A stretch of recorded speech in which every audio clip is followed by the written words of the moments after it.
Welcome to Future of Flushing. I'm Vito Calisi. With me is Jonathan Barron. And over here is Nick Morabito. Nick, we spoke to you at spring training. We're speaking to you now. Tell us how it has been in your first full year of pro ball.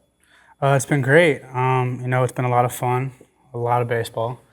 But no, it's been good. I think, playing every single day and getting to learn more about yourself and seeing pitching every day, it's been great. And, to play with all these guys and, people from all over the world, basically, it's been a lot of fun. But, I love doing it every single day and, I look forward to the future.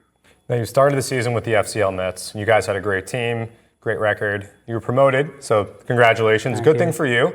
Tough to lose your talent for the FCL squad, but your on-base percentage was close to 500 over there, and you've continued that since the promotion. But tell us a little bit about the differences you've noticed from the Complex League to the Florida State League.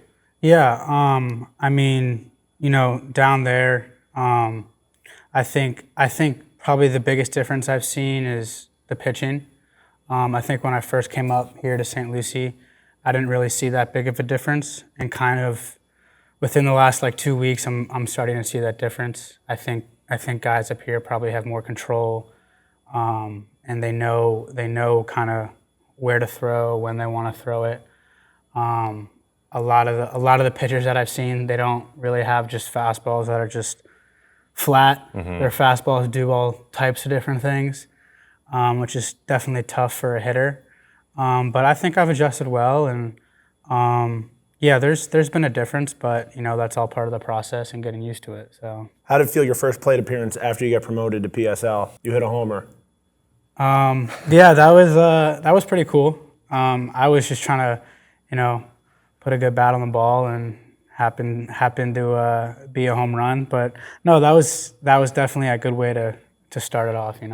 Well, I don't know if you listen to the podcast a lot, but we were pretty pumped. Vito was extremely pumped to see that you hit that homer in your first plate appearance going back. We really enjoyed talking with you back in March. Your promotion came after Jet Williams was promoted up to Brooklyn. You guys were in the same draft class. You guys both play infield, outfield. Talk a little bit about your relationship with Jet Williams.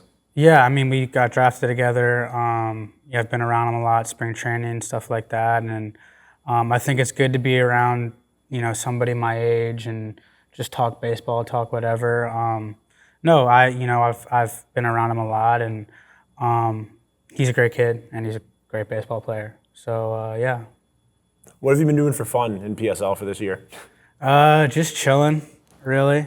Not a whole lot. Just going out to eat. Give us some recommendations, like maybe 3 favorite restaurants in Port Saint Lucie.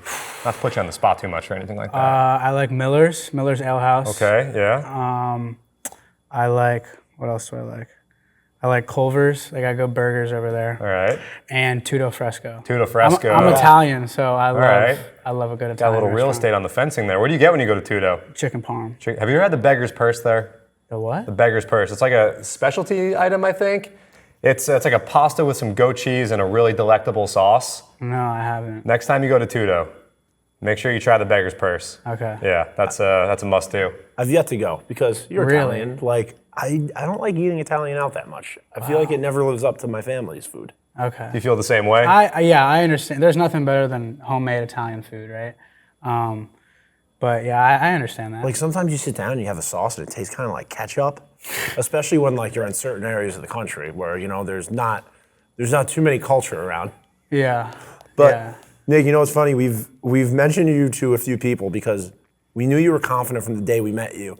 How has that confidence helped you this year? Have you felt good at every level, and how have you dealt with any adversity you might have faced along this season? Yeah, to play this game, you got to have confidence, 100%. If you're not going up to the plate with confidence, I think you're setting yourself short. And I think, facing adversity is definitely necessary in this game. You need, and anything in life, really. You need to have failure, you need to have setbacks, just in order to learn from that stuff. But yeah, going back to what you said about confidence, you 100% need it. And I think the biggest thing for me this year hasn't been building confidence and playing well. Obviously that helps. I think building confidence in your routines and in your process and just how you go about your business is kind of set me up to play well, rather than, the mentality of I need a hit here to gain confidence. I want to have that confidence before I get a hit or before something good happens. But yeah, you need confidence to play baseball, 100%. Well, you got to be confident to steal not 1, not 2, not 3, but 4 bags in a game, which you did over the past weekend. What is your mentality when you're on base? Because you're on base a lot. Like I said before, your OBP in the FCL side was close to 500, still over 400 here, nothing to sneeze at. And when you're on the bases, you're active. So what are you thinking when you get on? Steal. Steal?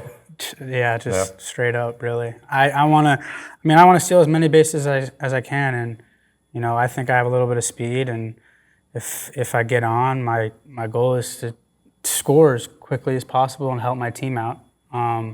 And if I do that by stealing some bases, then I'm going to do it by stealing some bases. Now, what do you think makes a good base runner? Obviously speed, but what else goes into good base running? I think just instinct. I think having that kind of instinct of knowing what to do, and kind of just reading the field really well. You don't have to be the fastest player in the world to steal a lot of bases. I think just reading the game and having great instinct that's probably the number one thing. And obviously, if you're fast, if you're a good athlete, that definitely helps.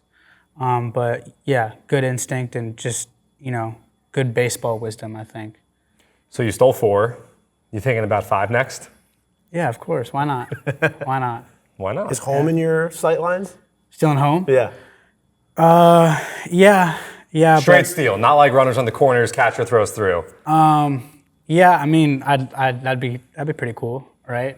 Maybe. Well, when you do, we're gonna bring it up on the podcast. Right. We had this conversation. Right. Yeah. We want, look, if you're going to steal home, though, we need you to steal all the way around. Don't even go for it unless you went 1, The Ellie 2, Day with 3. Cruz. Yeah. Okay, I Ellie. got you. Yeah. That'd be pretty cool. Now, before the season, we talked to you about your bat speed. All you think about is nothing special, just getting from bat to ball as quickly as possible. What's some advice you would give a younger player about bat speed and just getting that ball to the bat to the ball as quick as possible? I think the biggest thing that's helped me develop bat speed is just doing like heavy bat, light bat stuff, especially in the off season when you're getting stronger and you're kind of perfecting your swing and stuff. I've been doing heavy bat, light bat stuff my whole life, really, whether that's off the tee, front toss, just like a bat weight and then maybe a lighter bat. Because, doing heavy bat stuff, that's for kind of the strength, and doing light bat stuff, that's kind of to make your muscles feel that quickness, that rapid fire speed. So that 100%, and you need to hit the gym, you need to get stronger to have a quick bat and stuff. So that stuff. And on that topic, you're about to wrap up your first full season of pro ball, enter the off season, and get ready for your second spring training now. So what are some of the things that you have in mind in terms of goals and things you want to accomplish before you report back for spring training in February? Yeah, like I said, I want to get stronger, definitely. I want to, kind of go into the off season with goals of, making my swing better and kind of touching up some things. But yeah, when I go into the off season, I like to work on all areas of my game. And those are probably the 2 biggest. But yeah, all those. And what are some of the biggest learnings you've taken away from your first full year of pro ball this year? It kind of goes back to not even really the baseball side, but like you had said, adversity and failure. Those are probably the biggest things. Mm-hmm. Is kind of just that mindset you have to have, just playing this game every single day. Obviously there's days where might be more tiring than others, playing in the Florida heats a lot. Can't imagine that. Yeah. There's a reason we're interviewing inside right now. 100%. But I think that's probably the biggest thing that I've learned is you gotta love it. You gotta love doing this every single day. And I think if you don't, and you're not made for it. And I think that's kind of the biggest takeaway I've had is you gotta love it. Even when you're not doing well, even when you're striking out a whole bunch, you gotta tell yourself I can do this and have that confidence just to do it every single day. So, any funny stories from your first full year of pro ball? Not off the top of my head. I'd say playing with a lot of guys who speak Spanish. My Spanish is getting a little bit better, I'm getting there. I'm learning every day. You told us last year.